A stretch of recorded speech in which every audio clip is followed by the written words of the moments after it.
دنیا میں آپ جتنی خرابیاں دیکھتے ہیں ان سب کی جڑ دراصل حکومت کی خرابی ہے۔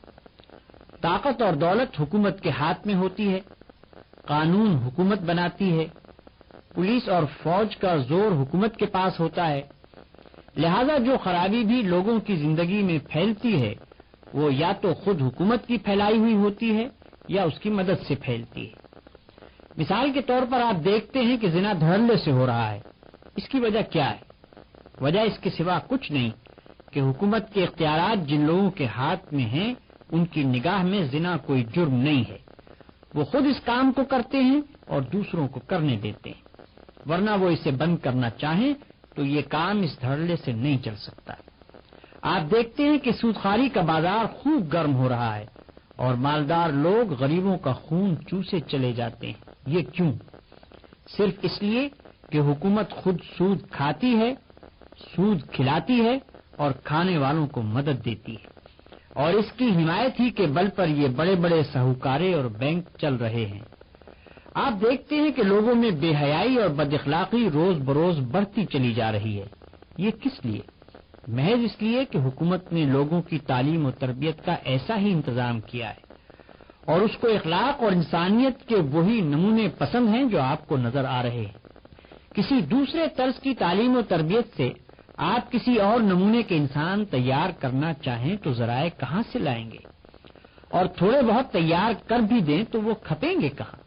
رزق کے دروازے اور کھپت کے میدان تو سارے کے سارے بگڑی ہوئی حکومت کے قبضے میں ہیں۔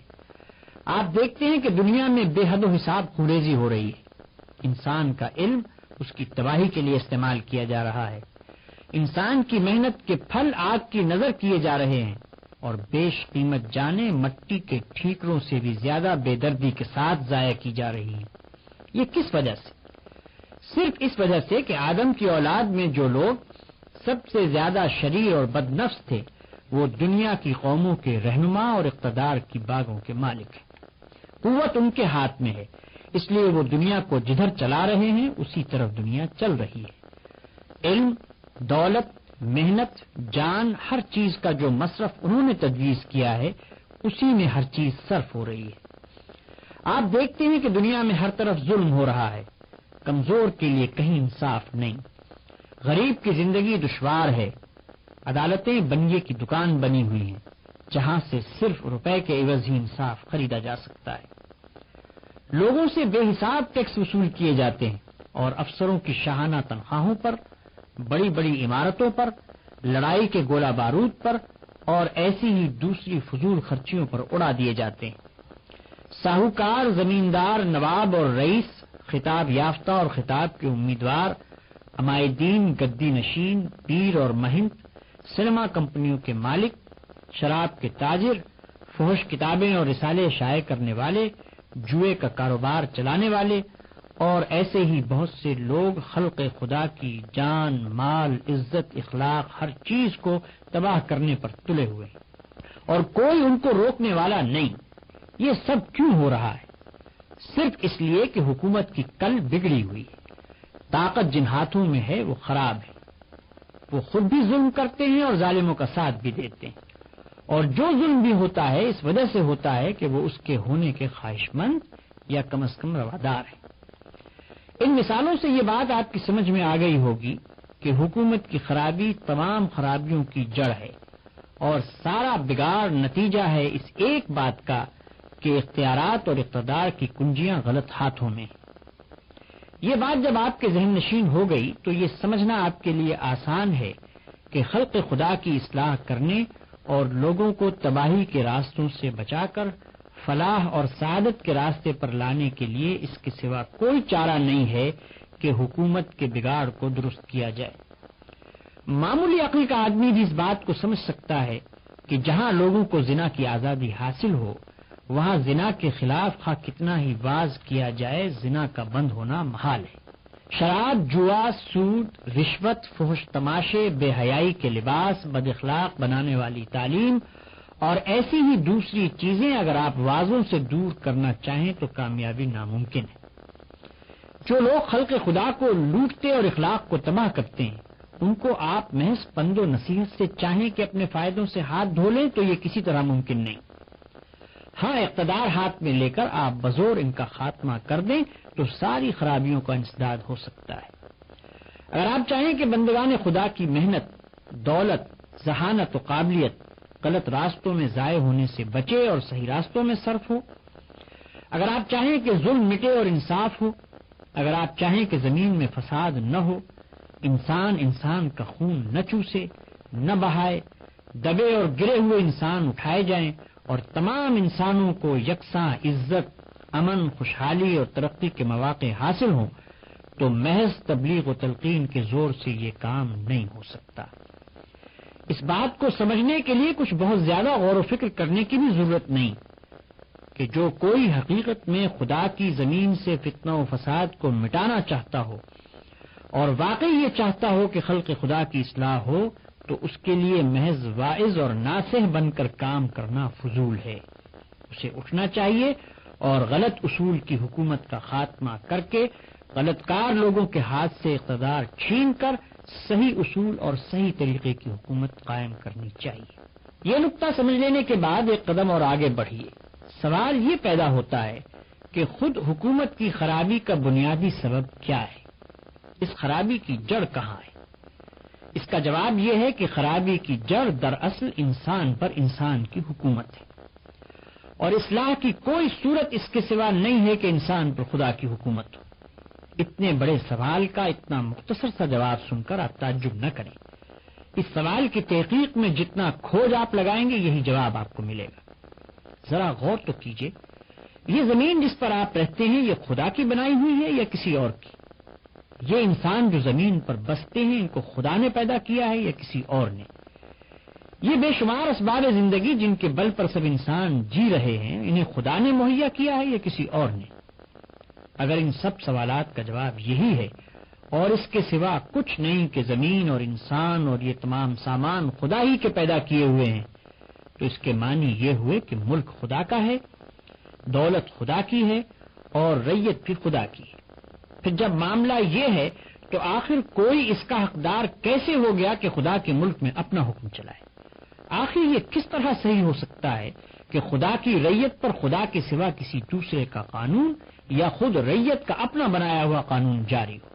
ملک کسی کا ہو اور حکم دوسرے کا چلے، ملکیت کسی کی ہو اور مالک کوئی دوسرا بن جائے، رعیت کسی کی ہو اور اس پر فرمانروائی دوسرا کرے، یہ بات آپ کی عقل کیسے قبول کر سکتی ہے؟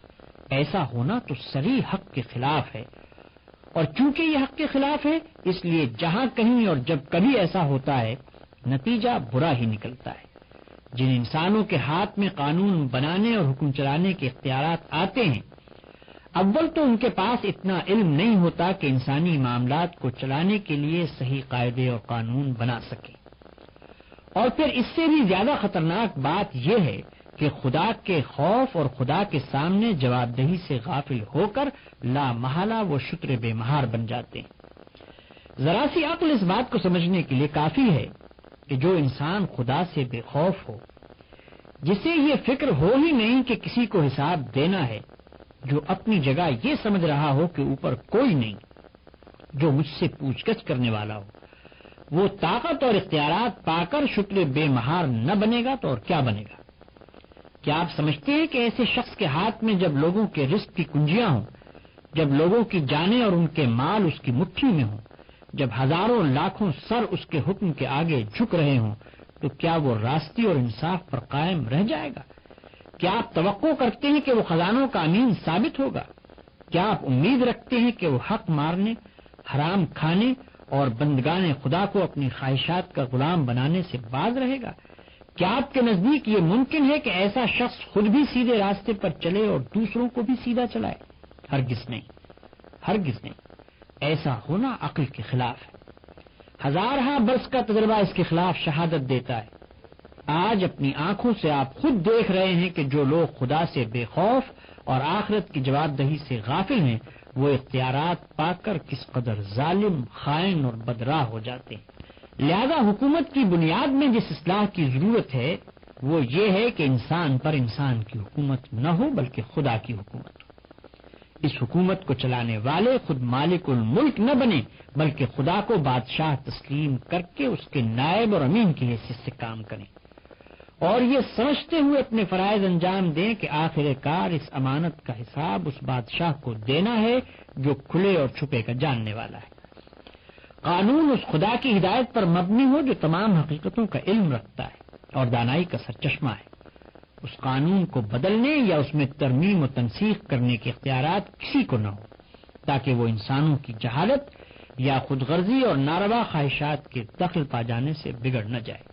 یہی وہ بنیادی اصلاح ہے جس کو اسلام جاری کرنا چاہتا ہے۔ جو لوگ خدا کو اپنا بادشاہ تسلیم کر لیں اور اس قانون پر جو خدا نے اپنے نبی صلی اللہ علیہ وسلم کے ذریعے سے بھیجا ہے ایمان لے آئیں، ان سے اسلام یہ مطالبہ کرتا ہے کہ وہ اپنے بادشاہ کے ملک میں اس کا قانون جاری کرنے کے لیے اٹھیں۔ اس کی رعیت میں سے جو لوگ باغی ہو گئے ہیں اور خود مالک الملک بن بیٹھے ہیں، ان کا زور توڑ دیں اور اللہ کی رعیت کو دوسروں کی رعیت بننے سے بچائیں۔ اسلام کی نگاہ میں یہ بات ہرگز کافی نہیں ہے کہ تم نے خدا کو خدا اور اس کے قانون کو قانون برحق مان لیا۔ نہیں، اس کو ماننے کے ساتھ ہی آپ سے آپ یہ فرض تم پر عائد ہو جاتا ہے کہ جہاں بھی تم ہو، جس سرزمین میں بھی تمہاری سکونت ہو، وہاں خلق خدا کی اصلاح کے لیے اٹھو۔ حکومت کے غلط اصول کو صحیح اصول سے بدلنے کی کوشش کرو۔ نا خدا ترس اور شکر بے مہار قسم کے لوگوں سے قانون سازی اور فرما روائی کے اقتدار چھین لو، اور بندگان خدا کی رہنمائی اور سربراہ کاری اپنے ہاتھ میں لے کر خدا کے قانون کے مطابق آخرت کی ذمہ داری اور جواب دہی کا اور خدا کے عالم الغیب ہونے کا یقین رکھتے ہوئے حکومت کے معاملات انجام دو۔ اسی کوشش اور اسی جدوجہد کا نام جہاد ہے۔ لیکن حکومت اور فرمانروائی جیسی بد بلا ہے، ہر شخص اس کو جانتا ہے۔ اس کے حاصل ہونے کا خیال آتے ہی انسان کے اندر لالچ کے طوفان اٹھنے لگتے ہیں۔ خواہشات نفسانی یہ چاہتے ہیں کہ زمین کے خزانے اور خلق خدا کی گردنیں اپنے ہاتھ میں آئیں تو دل کھول کر خدائی کی جائے۔ حکومت کے اختیارات پر قبضہ کر لینا اتنا مشکل نہیں جتنا ان اختیارات کے ہاتھ آ جانے کے بعد خدا بننے سے بچنا اور بندہ خدا بن کر کام کرنا مشکل ہے۔ پھر بھلا فائدہ ہی کیا ہوا اگر فرعون کو ہٹا کر تم خود فرعون بن گئے؟ لہذا اس شدید آزمائش کے کام کی طرف بلانے سے پہلے اسلام تم کو اس کے لیے تیار کرنا ضروری سمجھتا ہے کہ تم کو حکومت کا دعویٰ لے کر اٹھنے اور دنیا سے لڑنے کا حق اس وقت تک ہرگز نہیں پہنچتا جب تک تمہارے دل سے خود غرضی اور نفسانیت نہ نکل جائے، جب تک تم میں اتنی پاک نفسی پیدا نہ ہو جائے کہ تمہاری لڑائی اپنی ذاتی یا قومی اغراض کے لیے نہ ہو بلکہ صرف اللہ کی رضا، اس کی مخلوق کی اصلاح کے لیے ہو، اور جب تک تم میں یہ صلاحیت مستحکم نہ ہو جائے کہ حکومت پا کر تم اپنی خواہشات کی پیروی نہ کرو بلکہ خدا کے قانون کی پیروی پر ثابت قدم رہ سکو۔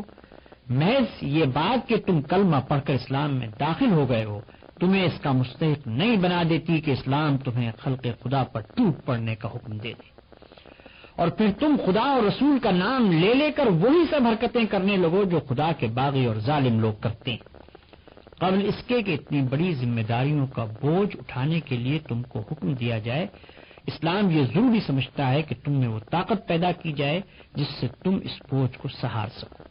یہ نماز اور روزہ اور یہ زکوٰۃ اور حج دراصل اسی تیاری اور تربیت کے لیے اللہ کا دین ان تمام آدمیوں کو جو اس کی ملازمت میں بھرتی ہوں پہلے خاص طریقے سے تربیت دیتا ہے، پھر ان سے جہاد اور حکومت الہی کی خدمت لینا چاہتا ہے۔ دین الہی کو جو کام اپنے آدمیوں سے لینا ہے وہ چونکہ سارا کا سارا ہے ہی اخلاقی کام، اس لیے وہ سب سے زیادہ اہم اس بات کو سمجھتا ہے کہ انہیں خدا ترس اور نیک نفس بنائے۔ وہ ان میں اتنی طاقت پیدا کرنا چاہتا ہے کہ جب وہ زمین میں خدا کی خلافت قائم کرنے کا دعویٰ لے کر اٹھے تو اپنے دعوے کو سچا کر کے دکھا سکے۔ وہ لڑیں تو اس لیے نہ لڑیں کہ انہیں خود اپنے واسطے مال و دولت اور زمین درکار ہے، بلکہ ان کے عمل سے ثابت ہو جائے کہ ان کی لڑائی خالص خدا کی رضا کے لیے ہے اور اس کے بندوں کی فلاح و بہبود کے لیے ہے۔ وہ فتح پائیں تو متکبر اور سرکش نہ ہوں بلکہ ان کے سر خدا کے آگے جھکے رہیں۔ وہ حاکم بنیں تو لوگوں کو اپنا غلام نہ بنائیں بلکہ خود بھی خدا کے غلام بن کر رہیں اور دوسروں کو بھی خدا کے سوا کسی کا غلام نہ رہنے دیں۔ وہ زمین کے خزانوں پر قابض ہوں تو اپنی یا اپنے خاندان والوں یا اپنی قوم کے لوگوں کی جیبیں نہ بھرنے لگیں بلکہ خدا کے رزق کو اس کے بندوں پر انصاف کے ساتھ تقسیم کریں، اور ایک سچے امانت دار کی طرح یہ سمجھتے ہوئے کام کریں کہ کوئی آنکھ ہمیں ہر حال میں دیکھ رہی ہے، اور اوپر کوئی ہے جسے ہم کو ایک ایک پائی کا حساب دینا ہے۔ اس تربیت کے لیے ان عبادتوں کے سوا اور کوئی دوسرا طریقہ ممکن ہی نہیں ہے۔ اور جب اسلام اس طرح اپنے آدمیوں کو تیار کر لیتا ہے تب وہ ان سے کہتا ہے کہ ہاں، اب تم روئے زمین پر خدا کے سب سے زیادہ صالح بندے ہو، لہذا آگے بڑھو، لڑ کر خدا کے باغیوں کو حکومت سے بے دخل کر دو اور خلافت کے اختیارات اپنے ہاتھ میں لے لو۔ قرآن میں ارشاد ہوتا ہے، کنتم خیر امۃ اخرجت للناس تأمرون بالمعروف وتنہون عن المنکر وتؤمنون باللہ۔ دنیا میں وہ بہترین گروہ تم ہو جسے انسانوں کی ہدایت و اصلاح کے لیے میدان میں لایا گیا ہے۔ تم نیکی کا حکم دیتے ہو، بدی سے روکتے ہو اور اللہ پر ایمان رکھتے ہو۔